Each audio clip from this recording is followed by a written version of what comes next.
भोले बाबा महादेव अपनी अर्धांगिनी सती के साथ में ऊपर से नीचे उतरे और महाराज कहाँ गए? कुंभज ऋषि के यहाँ गए। क्या सुनने के लिए?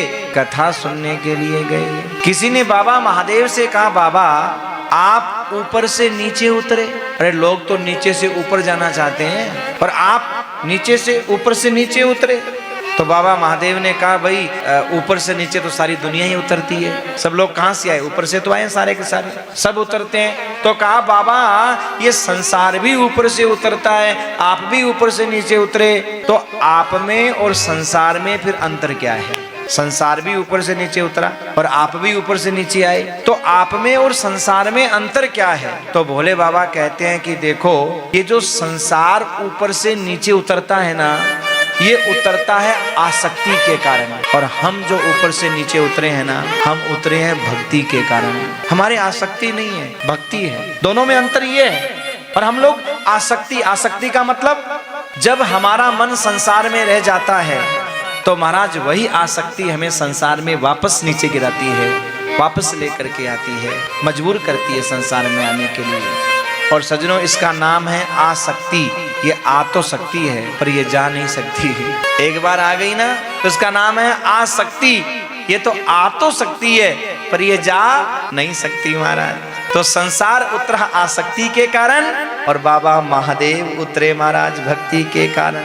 अच्छा, किसी ने कहा, बाबा एक बात बताओ, हर आदमी अपने से बड़े से व्यवहार रखना चाहता है, और आप तो देवादिदेव महादेव हो, और आप कथा सुनने कहाँ जा रहे हो?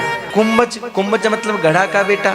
इतने बड़े आप होकर के और घड़े के बेटे से कथा सुनने के लिए जा रहे हो? महाराज समझ में नहीं आया। अरे आप तो समुद्र हो, आप तो समुद्र हो, और समुद्र घड़े के पास जा रहा है। भोले बाबा ने कहा, सुनो, मैं अगर समुद्र हूं ना, तो अगस्त कौन है? कुंभज अगस्त कौन है? बोले अगस्त मुनि वो हैं जिन्होंने 4 चल्लू में समुद्र पी लिया था। तो बड़े वो हुए, एक बड़ा मैं हुआ। अगर तुम शिव को सिंधु कहो, शिव सिंधु हैं, तो महाराज वो सिंधु को पीने वाले हैं। दूसरी बात देखो, कुंभज कौन है? घड़े के बेटे। और सजनों, शिव कौन है? समुद्र। तो समुद्र तो घट में ही विराजमान होता है। मतलब हृदय का पुत्र कौन? भाव। कुंभ क्या है? हृदय। और उसका बेटा कौन है? बोले भाव। तो जो भक्ति का जल है, भगवान की कथा रूपी जो ये सत्संग का जल है, ये कहाँ समाहित होता है? बोले ये भाव में ही समाहित होता है, बाकी कहीं और समाहित नहीं होता। इसलिए भोले बाबा कुंभज ऋषि के यहाँ महाराज कथा सुनने के लिए जा रहे हैं। अच्छा, एक बात देखो, गोस्वामी जी महाराज भोले बाबा के लिए तो कहते हैं शंभु। शंभु गए, छोटा सा नाम शंभु। और साथ में कौन है? साथ में महाराज जो माता सती है, उनके लिए क्या कहा? संग सती जग जननी भवानी, ओ संग सती जग जननी भवानी, पूजे ऋषि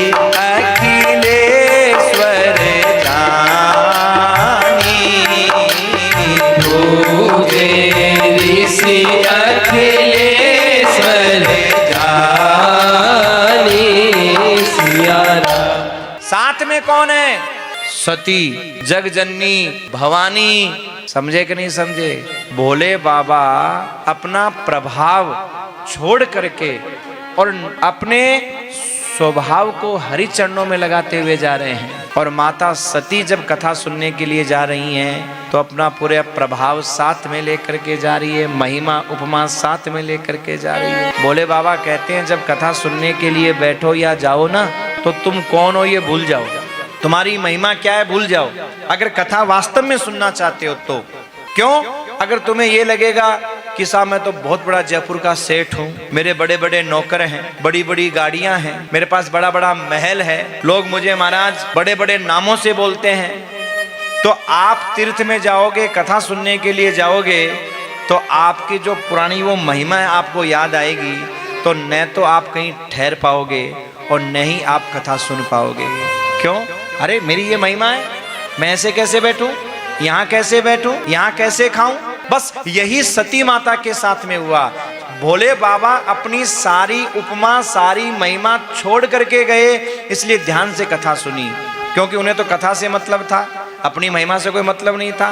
पर माता सती कहती है मैं तो जगजननी भवानी हूँ और मेरे पति तो खुद कथावाचक हैं और इतने बड़े कथावाचक हैं, और मैं इस घड़े के बेटे से क्या कथा सुनूं, ये क्या कथा सुनाएगा। अच्छा, रही सही कसर तब पूरी हो गई जब कुंभज ऋषि ने भोले बाबा का स्वागत किया, सम्मान किया, आइए आइए प्रभु, पूजे ऋषि अखिलेश्वर जानी, पूजा की। तो माता सती मन में सोचने लगी कि अगर इन्हीं में कुछ होता तो हमारी पूजा ही क्यों करते हैं। अब बोलो, भोले बाबा ने तो नम्रता की, उनकी महिमा का गान किया कि देखो कितने नम्र हैं। प्रसन्न हुए भोले बाबा कि इनमें कितनी नम्रता है। और माता जगत जननी भवानी मन में विचार कर रही, अगर इन्हीं में कुछ होता तो फिर हमारी पूजा क्यों करते। क्यों? क्योंकि वो चश्मा जो लगा हुआ है ना जग जननी भवानी का, बस वो चश्मा उनको वास्तविकता का ज्ञान नहीं होने दे रहा। तो आप ये मान करके चलिए, कभी आप विचार करिएगा, किसी ने आपको कथा में निमंत्रण दिया कि आपको आना है और आप मुंह दिखाने के लिए गए हो, तो महाराज अगर आप अपनी महिमा साथ लेकर के गए हो तो कथा में क्या चल रहा है आपको याद नहीं रहेगा। आपको ये याद रहेगा कि मुझे बैठने के लिए कौन सी जगह दी जा रही है और मेरे स्वागत में कौन कौन आया। जब मैंने प्रवेश किया तो महाराज भगवान साईं जी खड़े होकर आए कि नहीं आए, इनके बच्चे आए कि नहीं आए, इन्होंने जाती मुझे पानी पूछा कि नहीं पूछा। कथा से कोई मतलब नहीं है, मेरे स्वागत में क्या कमियां रही और मेरे स्वागत में क्या महाराज खूबियां रही, केवल उसी में इंसान खोया रहता है और वहां बैठ करके कथा नहीं सुनता। जितने मुंह दिखाने वाले आते हैं ना, ये कथा नहीं सुनते, वो अपनी बस उस लेवल को मेंटेनेंस बनाए रखते हैं और जल्दी से जल्दी वहां से भागने की कोशिश करते हैं। अगर प्रेम से भाव से कथा सुन ले और वास्तव में अगर कथा का अमृत बरस रहा हो तो वहां से कोई उठ करके जा ही नहीं सकता मेरे भाई। वो उठ करके जा रहा है, इसका मतलब ये है कि वो जग जननी भवानी की तरह केवल कथा में आया है मुंह दिखाने के लिए, वास्तव में उसने कथा सुनी नहीं है। क्योंकि ये कथा अमृत रस तो ऐसा है सजनों, जो पीने बैठ गया ना वो वहां से उठ नहीं सकता। और महात्मा जी ने महाराज बहुत सुंदर कथा सुनाई। राम कथा मुनि बरज बखानी, राम कथा मुनि बरज बखानी, राम कथा मुनि बरज बखानी, राम कथा मुनि बरज बखानी। सुनी महेश परम सुख मानी, सुनी महेश परम सुख मानी, राम कथा मुनि बरज बखानी, राम कथा मुनि बरज बखानी। महात्मा ने भगवान राम की कथा को बहुत सुंदर ढंग से विस्तार से सुनाया, लेकिन सजनों यहां क्या कहा, सुनी महेश परम सुख मानी। बाबा महादेव ने उस कथा को सुनकर के परम आनंद की अनुभूति की, परम सुख की अनुभूति की। किसी ने कहा गोस्वामी जी एक श्रोता को आप भूल रहे हो। किसको? बोले महेश बाबा के साथ एक और भी आई है, जोड़े से आए हैं, उनका भी तो नाम लिखो। तो गोस्वामी जी ने कहा हम उन्हीं का नाम लिख रहे हैं जो कथा सुन रहे हैं, उन्हीं की उपस्थिति दर्ज हो रही है जो सुन रहे हैं और जो मन से बैठे हैं, तन से नहीं, जो मन से बैठे हैं। जो केवल तन से बैठे हैं मन कहीं और है, बोले उनका नाम नहीं लिखा जा रहा। यानी कथा में तो आ गए पर क्या प्रसंग चल रहा है, क्या भाव चल रहा है, उसमें अगर हम डूबे हुए नहीं हैं तो यहाँ बैठने के बाद भी आपकी उपस्थिति नहीं है। आप देख लो कथा में शिव भी विराजमान है और महादेवी भी विराजमान है, लेकिन कथा सुनने वाले श्रोताओं में जब नाम लिखा गया तो केवल बाबा महादेव का नाम लिखा गया, महादेवी का नाम नहीं है। सुनी महेश परम सुख मानी, सुनी महेश परम सुख मानी। महाराज इसके बाद में जब कथा सुनी, कथा सुनते सुनते वो प्रसंग आ गया। कौन सा? जो महाराज भगवान राम ने धनुष तोड़ा और तोड़ने के बाद में सीता से नाता जोड़ा, और जोड़ने के बाद किस प्रकार जब अयोध्या में आए, वहां से वनवास हुआ, वनवास में आए और कैसे महाराज सीता का हरण हुआ, और सीता का हरण होने के बाद सीता को खोजते हुए भगवान आ रहे हैं।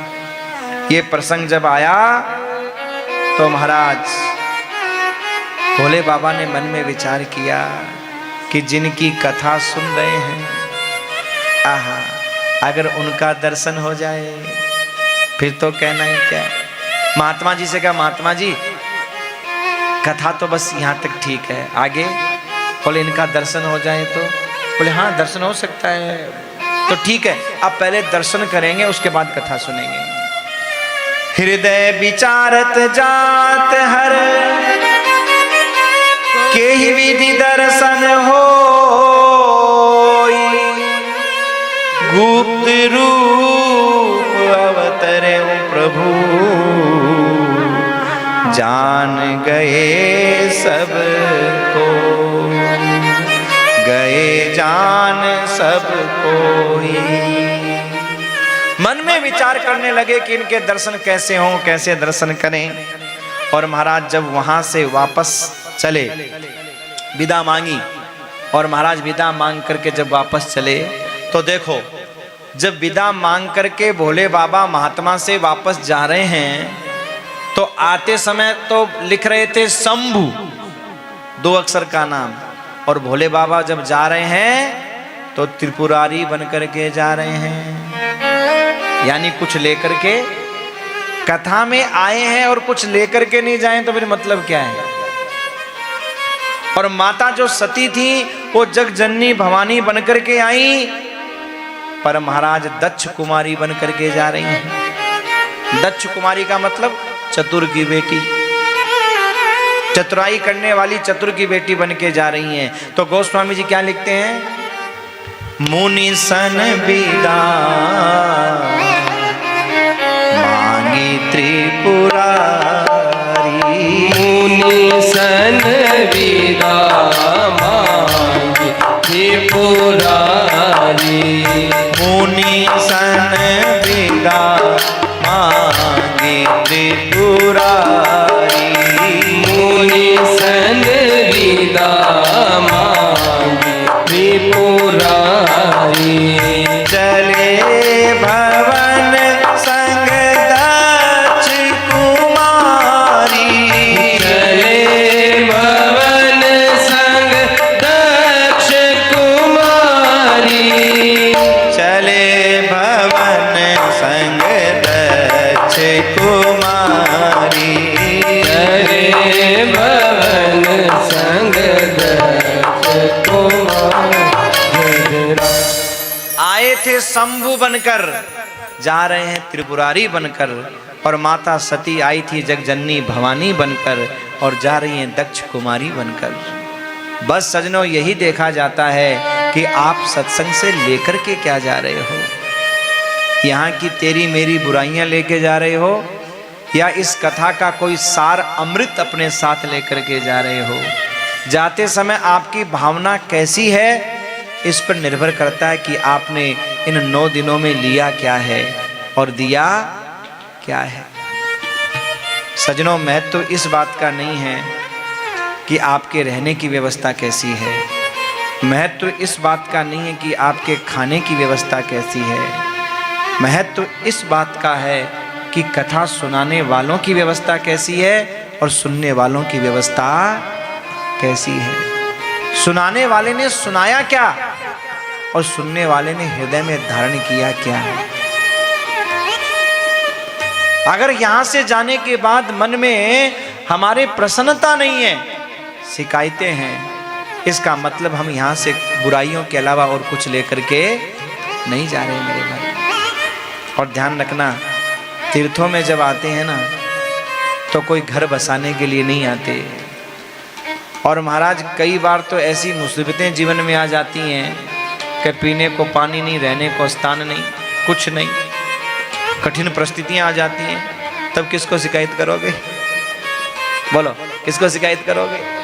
समय को भरोसो कोनी, कद पलटी मार जावे। भरोसो कोनी, ओ कद पलटी मार जावे। समय को भरोसो कोनी, कद पलटी मार जावे। कदे कदे गादड़ा सो सिंह हार जावे। कदे कदे गादड़ा सो सिंह हार जावे। समय को भरोसो कोनी, कद पलटी मार जावे। समय को भरोसो कोनी, कद पलटी मार जावे।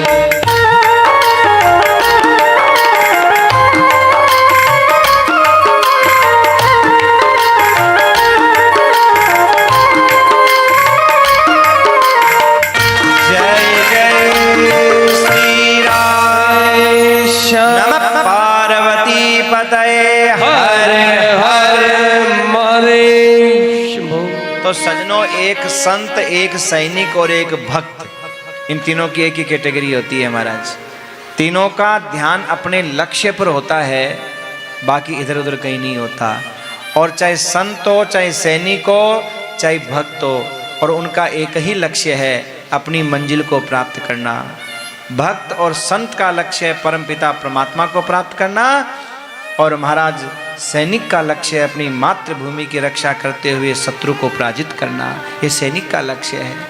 अब रास्ते में कितनी दुविधाएं हैं, ये न सैनिक देखता है, न संत देखता है, ना भक्त देखता है।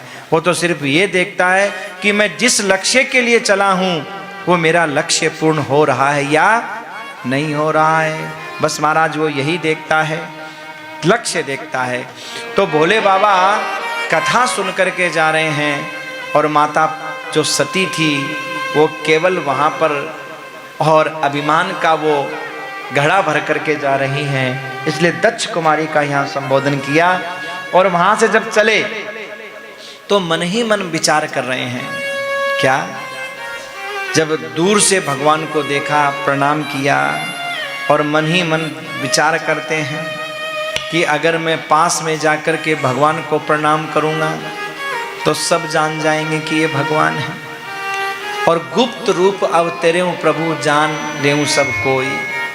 भगवान तो महाराज गुप्त रूप में अवतार लिए हैं, तो किसी सबको पता चल जाएगा कि ये भगवान है।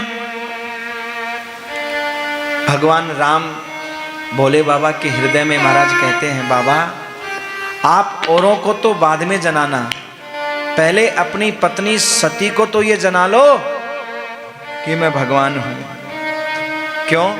क्योंकि हमारा जान लेना इतना आसान नहीं है।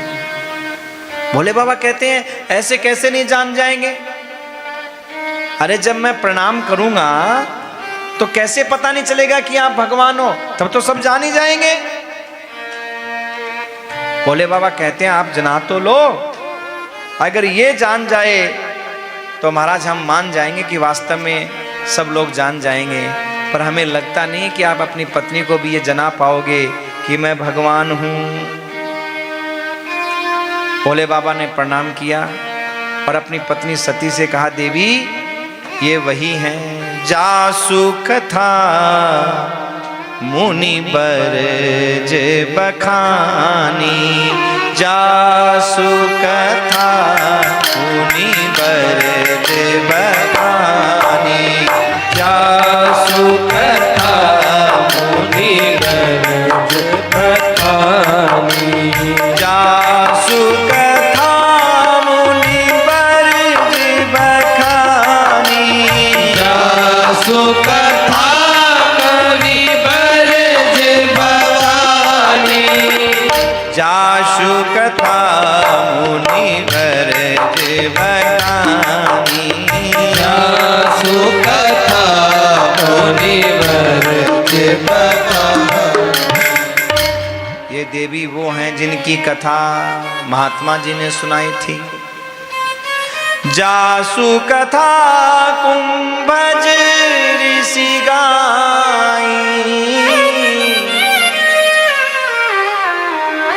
भगति जासु में मुनि ही सुनाई। जिनकी कथा कुंभज ऋषि ने गाई थी। अब सुनी हो तो पता चले ना क्या गाई थी, सुनी नहीं। कथा सुनी हुई कहाँ काम आएगी कोई पता नहीं है, ध्यान रखिएगा। कथा सुनी हुई कहाँ काम आ जाएगी इसका कोई पता नहीं है मेरे भाई। एक चोर था, चोरी करने के लिए गया, और जब चोरी करने के लिए गया तो शाम का समय था, तो अभी अंधेरा नहीं हुआ, तो मन में सोचा क्या करें, इधर उधर डोलेंगे तो महाराज सब कोई देख लेंगे, समझ जाएंगे। तो कथा चल रही थी, जाके पंडाल में बैठ गया। अब वहाँ तो चोर आए तो भी कोई शक नहीं है, बैठ गया, कथा सुनी। और कथा सुनने के बाद उसने कथा में सुना कि भाई जो देवता होते हैं उनके पसीना नहीं आता, परछाई नहीं पड़ती, सब कथा में सुना उसने। और जब उसने कथा में सुना और सुनने के बाद वो चोरी करने के लिए गया, तो चोरी करते हुए किसी ने देख लिया। जिसने देखा उसने मन में सोचा कि मैं अगर हल्ला मचाऊंगा तो मुझे मिलेगा क्या। तो पुलिस चोर का पीछा करो और कोई ऐसी योजना बनाओ कि आधा माल मैं ले लूं और आधा माल ये ले ले। और महाराज उसने क्या किया, काली माई का रूप बनाया, जिसने देखा था उसने। और ये चोर लोग ज्यादा ही काली माई की और पूजा ज्यादा ही करते हैं।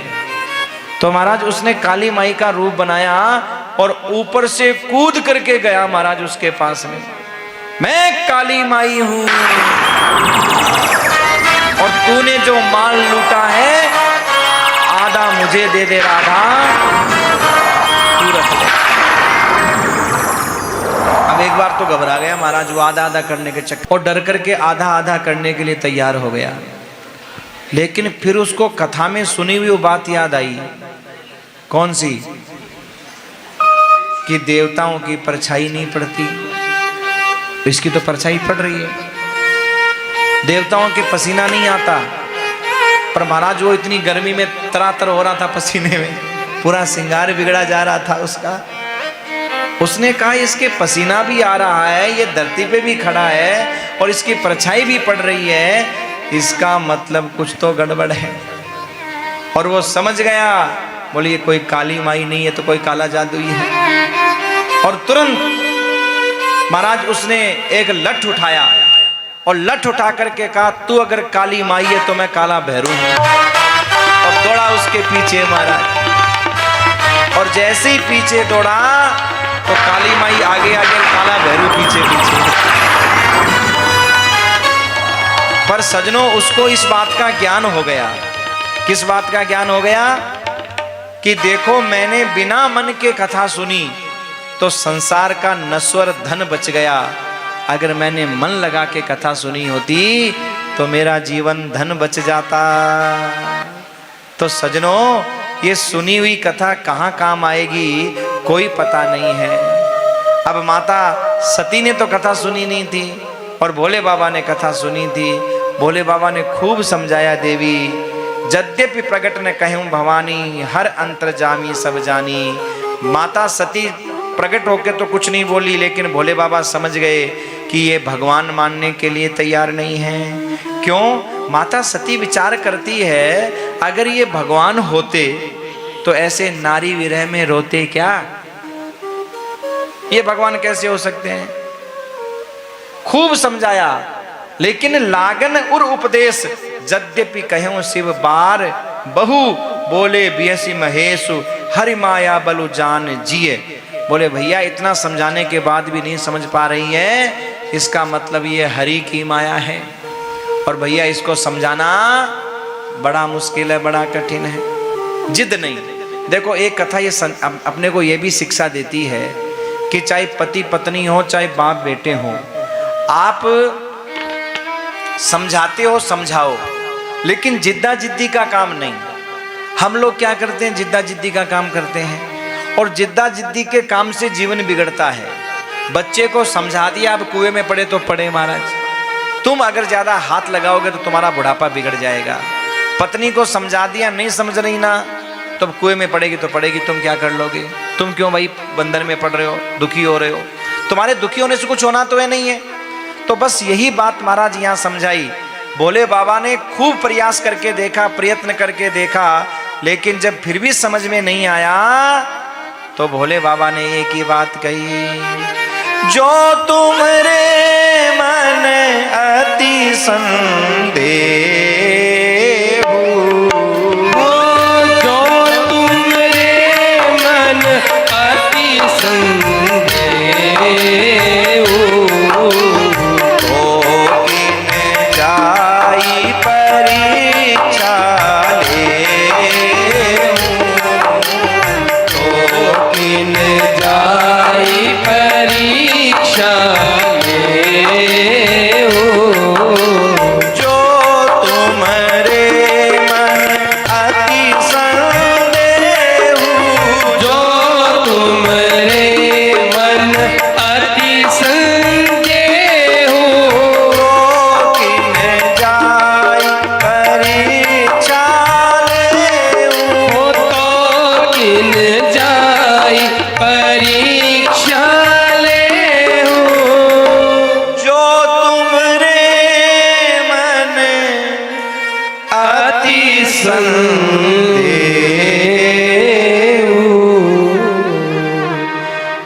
तो किन जाई परीक्षा